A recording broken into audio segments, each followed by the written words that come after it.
Hello दोस्तों, आज हम पढ़ने जा रहे हैं मूविंग चार्ज एंड मैग्नेटिज्म में जो हमने टॉपिक छुड़वाया था, मूविंग कॉइल गैल्वेनोमीटर MCG। ठीक है, क्या होता है, किस प्रिंसिपल पर वर्क करता है? तो ये बिल्कुल मोटर के प्रिंसिपल पर वर्क करता है।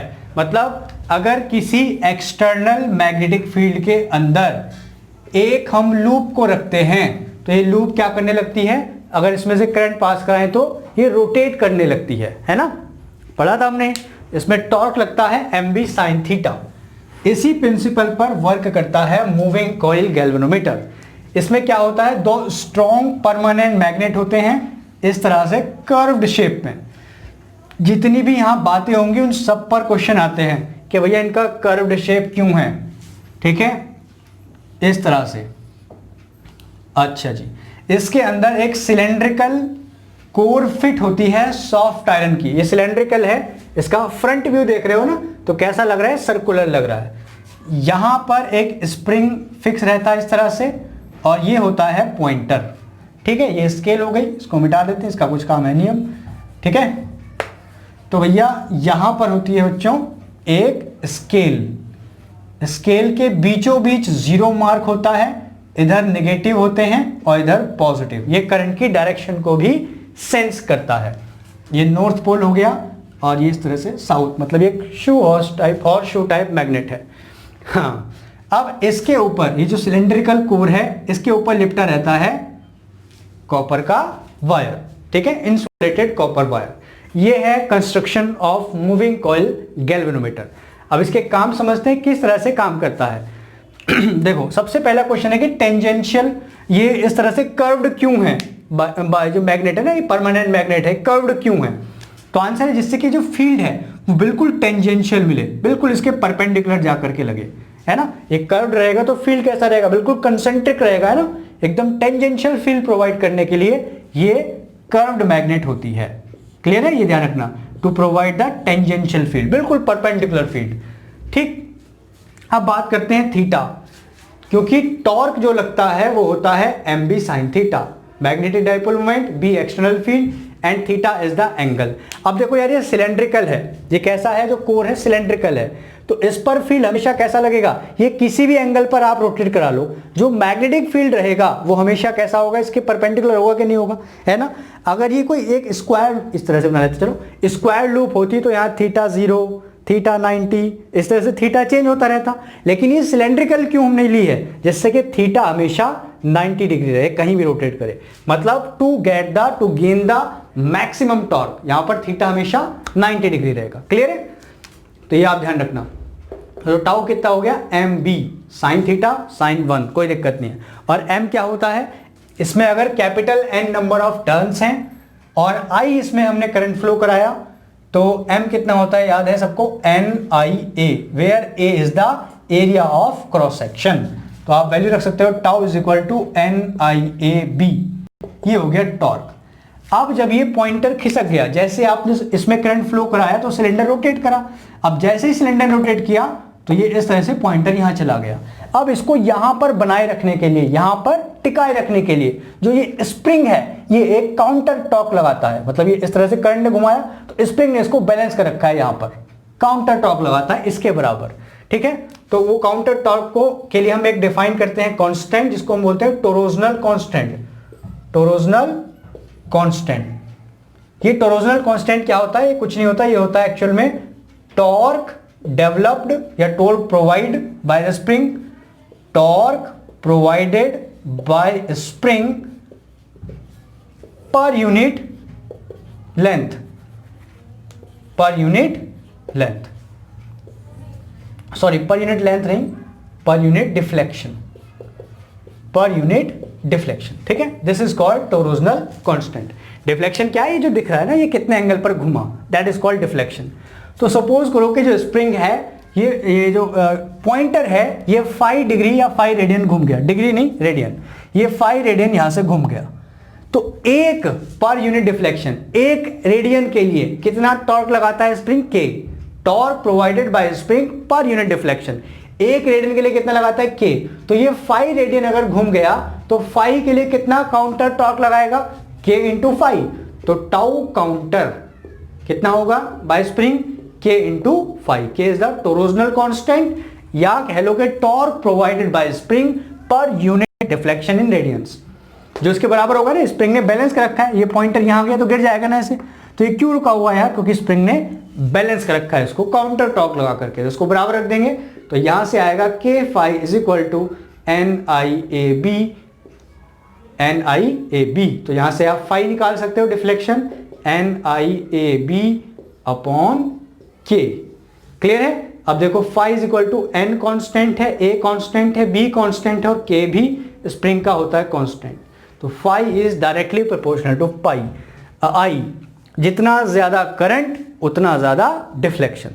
क्लियर है। तो इस तरह से आप डिफ्लेक्शन की वैल्यू निकाल सकते हो। सारे क्वेश्चन पूछे जाते हैं कि भैया ये कर्व्ड क्यों है, तो बता देना, ताकि थीटा अपना मैक्सिमम, ये जो फील्ड है जो टेंजेंशियल रहे इस तरह से, और ये सिलेंड्रिकल क्यों है, ताकि थीटा की वैल्यू हमेशा 90 डिग्री रहे। स्प्रिंग क्यों लगाते हैं, काउंटर टॉर्क जिससे मिलता रहे।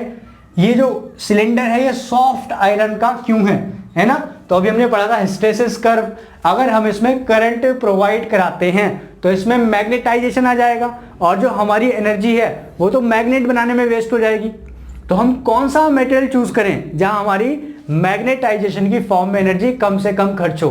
तो आंसर हमें पता है सॉफ्ट आयरन, पढ़ा था ना, कल ही पढ़ा था, क्योंकि सॉफ्ट आयरन का हिस्टेरेसिस कर्व कम होता है एज कंपेयर टू स्टील। तो ये आप ध्यान रखेंगे कि ये सारी चीजें सॉफ्ट आयरन की क्यों बनाते हैं, सिलेंड्रिकल क्यों बनाते हैं, वगैरह वगैरह वगैरह।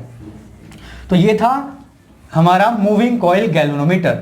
इसकी थोड़ी लिमिटेशन भी है, ये ऐसे करंट मेजर नहीं कर सकता बड़ी बड़ी, इसकी जो कॉइल होती है फूक जाती है। तो क्या करता है, ये करंट डिटेक्टर की तरह काम करता है। अगर छोटी सी माइक्रो एम्पियर रेंज की करंट भी आएगी तो ये फुल स्केल डिफ्लेक्शन दिखा देता है, फुल डिफ्लेक्शन। ठीक है। तो माइक्रो एम्पियर रेंज की करंट को ही मेजर कर सकता है। Basically as a current detector काम करता है, जहां स्मॉल करंट हमें डिटेक्ट करना हो वहां पर ये मूविंग कॉइल गैल्वेनोमीटर काम आता है। अब इससे रिलेटेड कुछ टर्म्स हैं, एक को हम बोलते हैं वोल्टेज सेंसिटिविटी, एक को हम बोलते हैं करंट सेंसिटिविटी। लेकिन उससे पहले हम पढ़ने जा रहे हैं कि भैया हम इसको एमीटर में भी बदल सकते हैं। थोड़ा सा जुगाड़ बढ़ाकर हम इसको बड़ी करंट मेजर करने के काम में भी ला सकते हैं, और थोड़ा सा इंतजाम करके हम इससे पोटेंशियल डिफरेंस या वोल्टेज भी नाप सकते हैं। ठीक है। तो सबसे पहले देखते हैं गैल्वेनोमीटर, बहुत पूछा था टॉपिक बोर्ड में, गैल्वेनोमीटर एज वोल्टमीटर। देखो किस तरह से बड़े वोल्टेज नाप लेगा, लेकिन इसकी फिर से एक लिमिटेशन है कि वो जो वोल्टेज इसको नापना है वहां से करंट बहुत ही कम आना चाहिए। ठीक है। अगर ये ज्यादा करंट है सर्किट में तब आप इसको एज अ वोल्टमीटर यूज नहीं करोगे। देखो इस क्या करते हैं फिर इसके लिए हम करते हैं सीरीज में एक रेजिस्टेंस जोड़ देते हैं, बड़ा सा रेजिस्टेंस। ये हो गया गैल्वेनोमीटर, इसका खुद का भी अपना रेजिस्टेंस होगा, तो मैं इसको ऐसे दिखा रहा हूं, रेजिस्टेंस ऑफ गैल्वेनोमीटर। भाई वायर तो लिपटा हुआ है ना गैल्वेनोमीटर पे भी, तो इसका अपना खुद का रेजिस्टेंस होगा। तो this is the galvanometer and Rg is the resistance of galvanometer.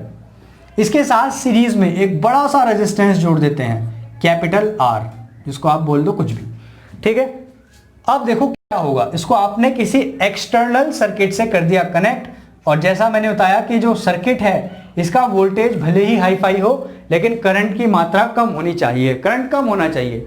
और वो करंट हम कम कैसे करेंगे, R की वैल्यू बढ़ाकर, है ना। V कितना होता है, I कितना होता है, V अपॉन R।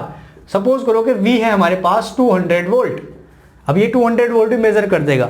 Rg की वैल्यू बहुत कम होती है, 10 ओम के आसपास, तो ये Rg हो गया 10 ओम। अब देखो ये जो एम्पियर, ये जो करंट है, जो यहां से करंट निकलेगी वो माइक्रो एम्पियर की रेंज में आनी चाहिए। तो ये रेजिस्टेंस हमको बहुत बड़ा लगाना है। तो ये क्वेश्चन पूछा जाता है कि why a large resistance is used in series while converting galvanometer into voltmeter. तो आंसर मिल जाएगा to get the minimum current, current कम से कम आए। तो देखो किस तरह से हम करंट की वैल्यू निकालेंगे, I is equal to V upon R plus R G होगा, है ना। V की वैल्यू सपोज करो में 200 मेजर करनी है, Rg 10 हो गया। R कितना रखें, R एक्सट्रीमली लार्ज रखो, बहुत ज्यादा लार्ज, ताकि माइक्रो एम्पियर में आंसर आए। For example 2 into 10 to the power 8, इतना खतरनाक, 2 into 10 to the power 8 ohm, है ना। तो 10 इसमें अगर आप ऐड कर भी दोगे, 2 के आगे 80 उसके में 10 ऐड भी कर दिया तो कुछ खास फर्क नहीं पड़ेगा ना। तो here R can be considered is equal to Rg, simple है ना भाई, 2 इंटू 10⁸ में 10 प्लस कर दो, क्या फर्क पड़ा। अब देखो ये कितना आंसर आया इसका, 10⁻⁻6, यानी कि आ गया माइक्रो एम्पेयर की रेंज में। तो ये वाला जो गैल्वेनोमीटर है ये 1 माइक्रो एम्पेयर करंट जाएगी इसमें, तो माइक्रो एम्पेयर इसमें इसकी कॉइल नहीं फूकती है ना। तो ये मैंने तुम्हें न्यूमेरिकल के थ्रू समझाया कि भैया इसमें हम लार्ज रेजिस्टेंस क्यों जोड़ते हैं सीरीज में, तो जिससे करंट जो है वो एमीटर इसके गैल्वेनोमीटर के हिसाब से आए, इससे ज्यादा ना आ जाए, वरना इसकी कॉइल फूक जाए, क्या फायदा लगेगा। That is why we use a large resistance in series. Clear नहीं बात। चलिए अब देखो किस तरह से वोल्टमीटर की तरह काम करता है। यहाँ आपको बेसिकली रेजिस्टेंस ही निकालना है कि हम कितना रेजिस्टेंस जोड़ दें कि ये गैल्वेनोमीटर वोल्टमीटर बन जाए।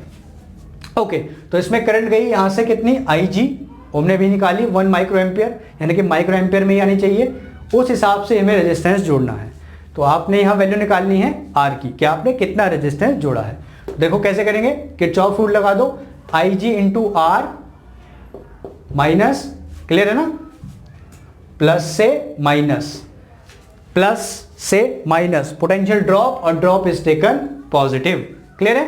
फिर से देखो करंट इधर से इधर जा रही है, प्लस से minus, drop again and again drop is taken as positive, minus से plus, gain is taken as negative, minus V is equal to 0। तो यहां से आप R की वैल्यू निकाल सकते हो, which is V minus IG into RG upon IG, that's it. तो कितना रेजिस्टेंस आप जोड़ो कि सुटेबल वोल्टमीटर में कन्वर्ट हो जाए, ठीक है, ताकि करंट इसके हिसाब की आए। क्लियर है कि नहीं, बोलो बेटा इसको। तो this is the method to convert a galvanometer into voltmeter. Now आप इसको कन्वर्ट कर सकते हो अमीटर में भी, तो गैल्वेनोमीटर इनटू अमीटर, इसमें जस्ट उल्टा काम करना है भाई। एमीटर मतलब क्या, बड़ी करंट मेजर कर सके, और गैल्वेनोमीटर मतलब क्या, माइक्रो एम्पेयर के करंट मेजर करता है, तो वोल्टेज इसमें स्मॉल लगा हुआ है। ठीक है, अब देखो किस तरह से काम करता है। ये रहा गैल्वेनोमीटर, इसका रेजिस्टेंस RG, ये गैल्वेनोमीटर है, ठीक है। इस बार आपको शंट में, शंट मतलब पैरेलल में, एक छोटू सा प्यारू सा रेजिस्टेंस जोड़ना है, छोटू सा रेजिस्टेंस RS। इसके साथ देखो इससे क्या होगा, एक छोटा सा रेजिस्टेंस RS जोड़ देते हैं, ये जोड़ा। अब देखो ऐसे जोड़ दो, इससे क्या हमें मिलेगा, क्या इसका फायदा लगेगा। इस तरह से इसको हमने वोल्टेज से जोड़ दिया, बैटरी से जोड़ दिया, ठीक है। ये V वोल्ट है, RS। अब यहां से एक लार्ज करंट चलेगा, ये तो बड़ी बैटरी है तो बड़ा करंट जाएगा।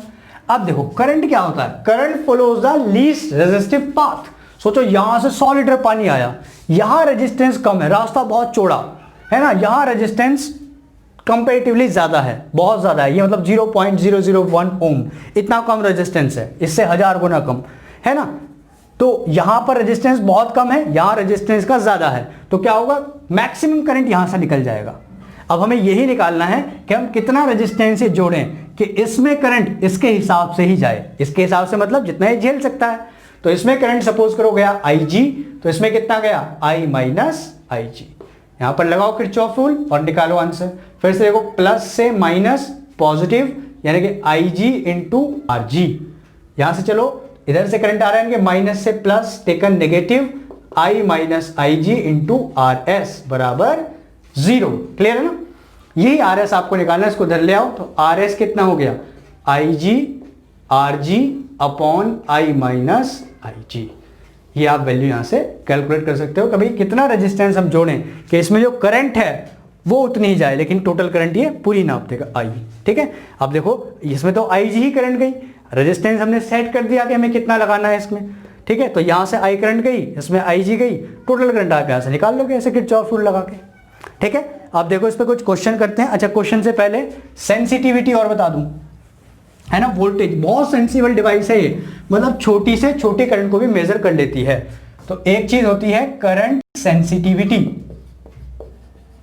करंट सेंसिटिविटी, ये क्या होती है, डिफ्लेक्शन पर यूनिट करंट, मतलब डिफ्लेक्शन डिवाइडेड बाय करंट, इसको हम बोलते हैं करंट सेंसिटिविटी। जिसमें ये रेशियो कम से कम रहेगा उसकी सेंसिटिविटी ज्यादा रहेगी ना। फाई अपॉन आई की वैल्यू चेक करनी है, तो निकालते हैं। फाई की वैल्यू हमने देखा था कितनी आई थी, NI AB अपॉन के, ये तो वैल्यू आई थी, डिवाइडेड बाय आई, तो आई से आई कैंसिल, कितना आया NAB अपॉन के। This is called current sensitivity. तो करंट सेंसिटिविटी कैसे इंक्रीज कर सकते हो? तो आंसर है N की वैल्यू बढ़ाकर, A की वैल्यू बढ़ाकर, एरिया ऑफ क्रॉस सेक्शन बढ़ाकर, मैग्नेटिक फील्ड ज्यादा स्ट्रांग बनाकर, और स्प्रिंग का टोरोजनल कांस्टेंट कम लेकर। तो ये सवाल भी पूछा जाता है कि why torsional constant of spring is kept low, कम क्यों रखते हैं, स्प्रिंग को थोड़ा ढीला क्यों रखा जाता है? तो आंसर क्या है? To increase the current sensitivity, जिससे कम से कम करंट भी अच्छे से मेजर कर सके। ठीक है, अब दूसरी चीज होती है वोल्टेज सेंसिटिविटी, कि भाई कम से कम वोल्टेज को भी सेंस कर ले। तो उसके लिए क्या इंतजाम करना है? तो उसके लिए पहले फॉर्मूला चेक करो, क्या होता है फाई अपॉन बी, डिफ्लेक्शन पर यूनिट वोल्टेज। ठीक, तो फाई की वैल्यू यहां से रखो, NIAB अपॉन के, और V होता है IR, I से कटा I, NAB अपॉन KR, इसमें R और आ गया। तो वोल्टेज सेंसिटिविटी कैसे बढ़ा सकते हो? तो यहां से हमें आंसर मिल रहे हैं N बढ़ाओ, A बढ़ाओ, B बढ़ाओ, K बढ़ाओ, K घटाओ, R घटाओ।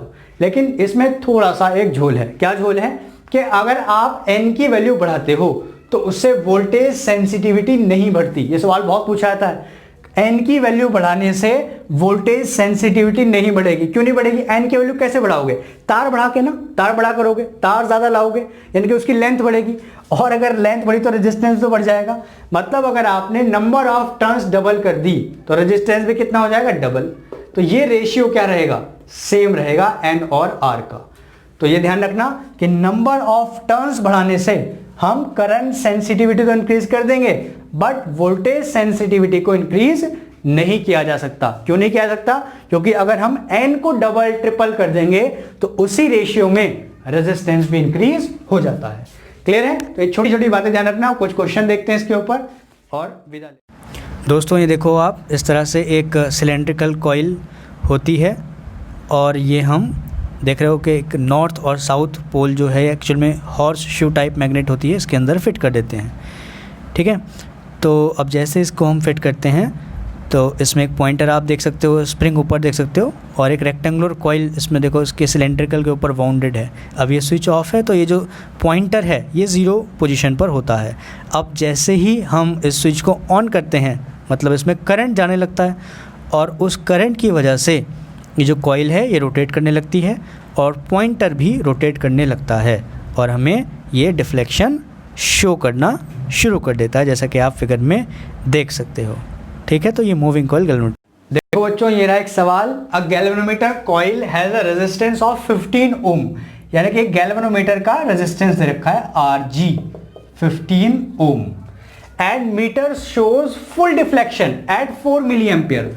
फुल डिफ्लेक्शन का मतलब समझ में आ गया, IG है ना, मैक्सिमम कितना करंट झेल सकता है। तो आंसर क्या है? 4 एम्पियर भैया, 4 मिली एम्पियर। तो ये हो गया IG 4 × 10⁻³ ampere. How will you convert the meter into an ammeter of range 0 to 6 ampere, यानी कि I की वैल्यू में मैक्सिमम कितनी चाहिए जो मेजर करनी है? 6 एम्पियर। तो कैपिटल I ये हो गया 6 ampere. How will you convert का मतलब क्या है? हमें क्या लगाना है इसमें? एक्स्ट्रा रेजिस्टेंस लगाना है। और कन्वर्ट किस में करना है? अमीटर में तो शंट में लगाना पड़ेगा, पैरेलल में लगाना पड़ेगा। तो RS की वैल्यू पूछी है, किरचॉफ रूल लगा दो, भूल गए हो तो। ठीक है, बस याद रखो कि किस तरह से कन्वर्ट करते हैं। ये हो गया RG, और शंट में लगा देते हैं एक रेजिस्टेंस RS। इसमें करंट गया IG, इसमें कितना गया? I minus IG। लगा दो Kirchhoff rule, IG into RG minus I minus IG into RS बराबर 0। तो RS की वैल्यू निकाल लेंगे आराम से, IG RG upon I minus IG। Calculate करें। चलो देखो, ये छोटा रेजिस्टेंस आएगा, बहुत छोटा है ना, ये कितना देखा था? 15 ओम, इससे कम से कम 100 गुना छोटा आएगा। तो रखते हैं value IG is 4 × 10⁻³ RG is 15 ohm divided by I minus IG। I की वैल्यू है 6, तो ये हो गया 6 माइनस को कैसे लिखेंगे? 0.004। क्लियर है? 4 × 10⁻³ तो ये हो गया 4 15 जा 60 × 10⁻³ घटाओ 6.000 0.004, 10 में 4 का 6, 9, 9, 5, तो ये हो गया साहब 5.99। ये 6 ही मान सकते हो लगभग, है ना, 6 ही मान सकते हो, 6 से क्या कटा, आंसर कितना है 10⁻⁻2 ओम, यानी कि 0.01 ओम। तो देखो इससे कम से कम 100 से 150 गुना कम आया है। ठीक है, तो ये हमने बताया था कि रेजिस्टेंस बहुत छोटा लगाते हैं पैरेलल में। क्लियर है। अगला क्वेश्चन देखते हैं कि भैया इसको वोल्ट मीटर में कैसे कन्वर्ट करोगे। देखो बच्चों, ये एक सवाल और है, ये वोल्ट मीटर वाला है। A galvanometer coil has a resistance of 12 ohm, तो ये आरजी हो गया 12 ohm, and the meter shows full scale deflection, तो ये समझ जाओ ये आईजी होता है, full scale deflection 3 milli ampere, यानी कि ये। How will you convert meter into a voltmeter of range 0 to 18 volt. तो मैक्सिमम वोल्टेज हमें कितना चाहिए, V की वैल्यू हो गई 18 वोल्ट। अब हमें पता है इसके लिए क्या करना है, सीरीज में एक रेजिस्टेंस लगाना है। तो basically how will you convert का मतलब क्या है, सब तो तुम्हारे पास है, गैल्वेनोमीटर तो है, वोल्टेज तो है, तो करना क्या है, सीरीज में रेजिस्टेंस तो जोड़ना है बस। तो कितना जोड़ना है यही आपको कैलकुलेशन करनी है। तो चलिए फिर से, ये हो गया कैपिटल आर हमने जोड़ा, ये हो गया गैल्वेनोमीटर, इसका रेजिस्टेंस आरजी, और ये हो गया अपना वोल्टेज, सुंदर सा प्यारा सा 18 वोल्ट। करंट यहां से गया आईजी आईजी आईजी आईजी। चलो जी करते हैं फिर से किरचॉफ रूल लगाओ, I G into R plus I G into R G minus 18 बराबर 0। तो कैपिटल आर निकाल लो, 18 minus I G R G upon I G into R, तो है हमारे पास इधर। ठीक है, बस यहाँ वैल्यू रखो और सॉल्व मारो फटाफट। देखो ये वैल्यू बहुत बड़ी आएगी, है ना, इससे 100-150 गुना बड़ी। जैसे वो 100-150 गुना छोटी आई थी ना, वो ये बड़ी आएगी। इसको मिटा दो, ये वाली चीज़ तो पता है। चलो नहीं तो रिवाइंड करके अपना दोबारा देख लेना भैया। तो लगाओ यहाँ पर वैल्यू रखो, 18 माइनस आई जी की वैल्यू 3 इंटू 10⁻³ मतलब 0.003 into R G is 12 divided by I G 3 into 10⁻⁻3। तो ये करो सॉल्व इसको, 36 हो गया, 3 इंटू 10⁻⁻3। देखो ये घटाओ इसको भैया, 18.000 0.0036, 10 में से 6 गया 4, 9 में से 3 गया 6, 9, 17, तो ये कितना आ गया 17.964 इंटू 10⁻, ऊपर जाके +3 हो जाएगी, डिवाइडेड बाय 3, तो आ गया 3 6 18 के करीब। तो आंसर आ गया लगभग 6000 ओम। तो समझ में आया कितनी बड़ी वैल्यू आई, से हजारों गुना बड़ी, यही हमने बताया था लेक्चर में। ठीक है, तो ये अब हमारा पूरा मैग्नेटिज्म खत्म हो गया है, इसमें अब कोई टॉपिक नहीं बचा। First magnetism, moving charge and magnetism, और मैग्नेटिज्म एंड मैटर ये एकदम खत्म। अब हम शुरू करेंगे कल से EMI, electro magnetic induction. Thank you, tata bye bye, see you.